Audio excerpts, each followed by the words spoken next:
வணக்கம். இது சந்திரன் CAPF academy. So நம்ம பார்க்க போகிறது இன்னைக்கு டிஎன்யூஎஸ்ஆர்பியினுடைய கொஸ்டின் பேட்டர்ன்.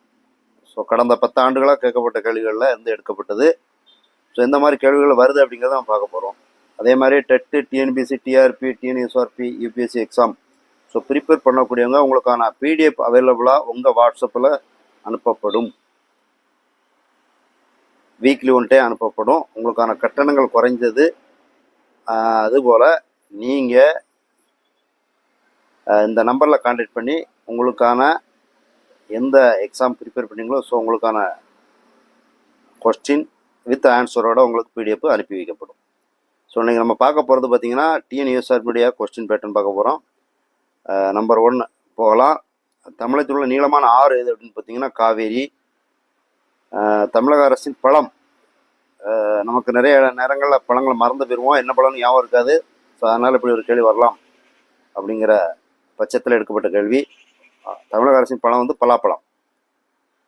தமிழகத்தின் பழமையான கோட்டை எதை சொல்லுவோம் அப்படின்னா செஞ்சிக்கோட்டை சொல்லுவோம். ஒளிச்சேர்க்கை இலைகளில் நடைபெறுவது சுவாசார எத்திலின் இருக்குது, பெரிட்ரம் இருக்குது. இதில் பாலிசேட் பாரன் கைமாசல்கள் அப்படிங்கிறத நம்ம சொல்வோம். அடுத்து பார்த்தீங்கன்னா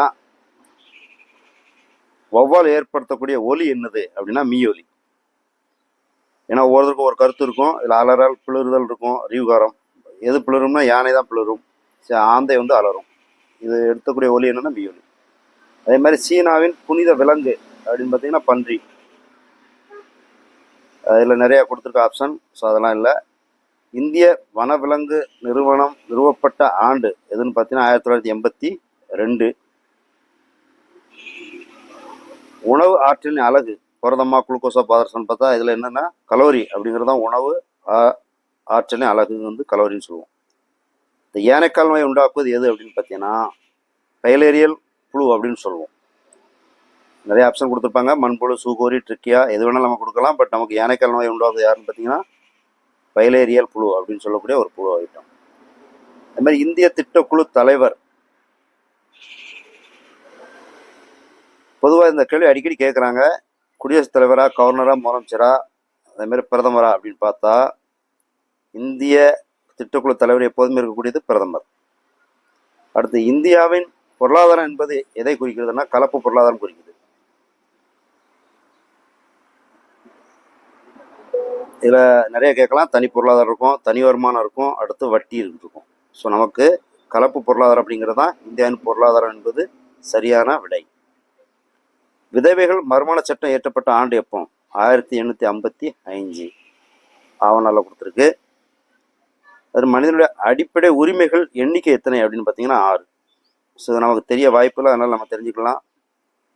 அடுத்து பார்த்தீங்கன்னா சிலிக்கான் என்பது எதை குறிக்கிறது? உலோகப்போலி அப்படிங்கிறதா சிலிக்கானில் சொல்லுவோம். அதில் நிறையா இருக்கும். இரும்பு, வைரம், தாமிரம் இருக்கும். எது வேணாலும் எடுத்துகிட்டு போட்டோம். ஸோ நமக்கு சரியான விடை சிலிக்கான் என்பது என்னென்னா உலோகப்போலி. சோடாவில் உள்ள அமிலம் பென்சாயிக் அமிலம், கந்தக அமிலம், கார்பானிக் அமிலம், நைட்ரிக் அமிலம் கொடுத்துருக்கு. நமக்கு சரியான விடை எது அப்படின்னு பார்த்தீங்கன்னா கார்பானிக் அமிலம். அதே மாதிரி இதுவும் அடிக்கடி கேட்கக்கூடிய கேள்வி.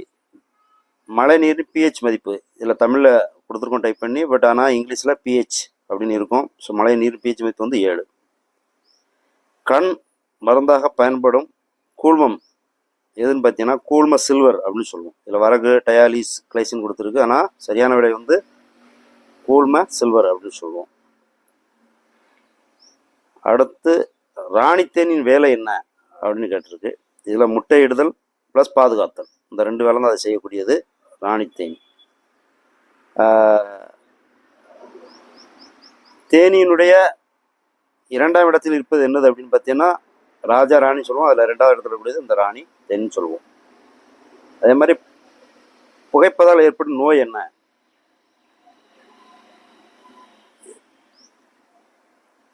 இதில்